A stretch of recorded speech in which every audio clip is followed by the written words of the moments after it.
Hello, everyone, and welcome to the Vortex, where lies and falsehoods are trapped and exposed. I'm Michael Voris. Could it be the case that all the social, sexual, woke weirdness over the past 2 years, especially the past few months, is changing some people's minds and making them more conservative?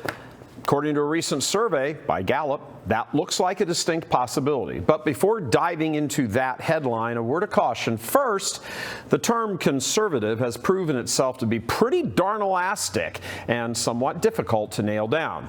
It doesn't seem to correspond to an objective set of criteria, but rather a description of where a person stands politically compared to or relative to someone else. So yeah, it's not all that helpful, but that said, it doesn't mean nothing.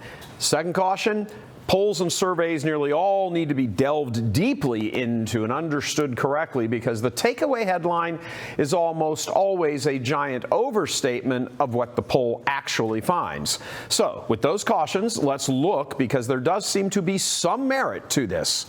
Here are the two major takeaways from the Gallup poll released just a few days ago. First, 38% say they are conservative on social issues, and that's a 5-point uptick from just last year. Second, that 38% number is now the highest percentage saying they're socially conservative since 2012, more than a decade. But as we said, you got to go deeper than the headlines. Where and why are these shifts occurring? When polls are conducted, rarely is the question, why do you think that asked? It's just too expensive. They spend more time on the phone, and in real-world terms, it's impractical. However, where or what different social groups is something that is tracked, and that poll did just that. As it turns out, it's not so much a case that the woke idiots are changing their minds, and we use the term minds very loosely. It's rather that people who identify as mild conservatives or even moderates are firming up their pre-existing beliefs and taking a slight step to the right. Why is that happening was not measured, but since the somewhat sizable shift has happened in such a short period, it does seem to suggest that something in the culture is prompting the shift. What that might be? What could that be? Well, there is, of course, no definitive way to know that, but there does seem to be a correlation. It looks like a fed-up mindset is beginning to develop, because a close examination of the deep data reveals Republicans account for the largest increase in saying they're socially conservative, from 60% in 2021 to 74% today. That's a 14-point jump in just 2 years. Of course, Democrats remain unyielding in their ideology, with just 10% saying they are socially conservative today, which is, of course, unchanged over the past 2 years.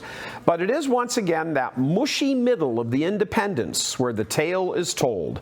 And among them, an increase from 24% to 29% calling themselves socially conservative has occurred over the past couple of years. Though modest, that's still a 5-point shift.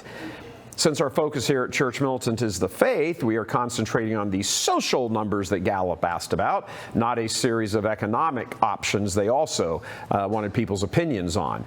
There, unsurprisingly, was an even more shift towards conservatism, but of course not with the implacable Marxist Democrats. They seem the devil always overplays his hand there.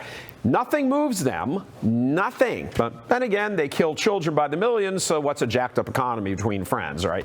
What appears to be happening is that Biden and his woke mob running the government and their cooperation with corporate America and its woke mob to force their agenda down our throats seems to be backfiring, at least among even more even-keeled people it does. And when it comes to polling and reading the tea leaves, you always want to look at as many of those polls as you can find and see if there are any trends or common themes.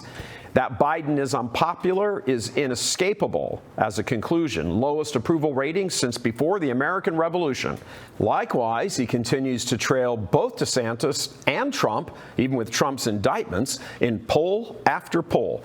It's interesting now because it could be the case that the Biden years could pivot from a controlling all-new world order to the great reset to normalcy. Again, not the much-needed Catholic normalcy, but at least a move in the right direction. And in a war, cultural or otherwise, you advance in various stages. You don't just capture the enemy's flag in one shot. You need real estate in order to advance, to expand. In an ideological war, that translates into people waking up and realizing that the position they held or were indifferent to has real-world consequences, and they change their minds. Marxism is bad, it's evil, it's destructive, it's a killer. That some people may now grasp that better or at all is a good thing. And the conservative movement, which is philosophically in shambles, can use all the help it gets, even from old Uncle Joe in the White House. God love you. I'm Michael Voris.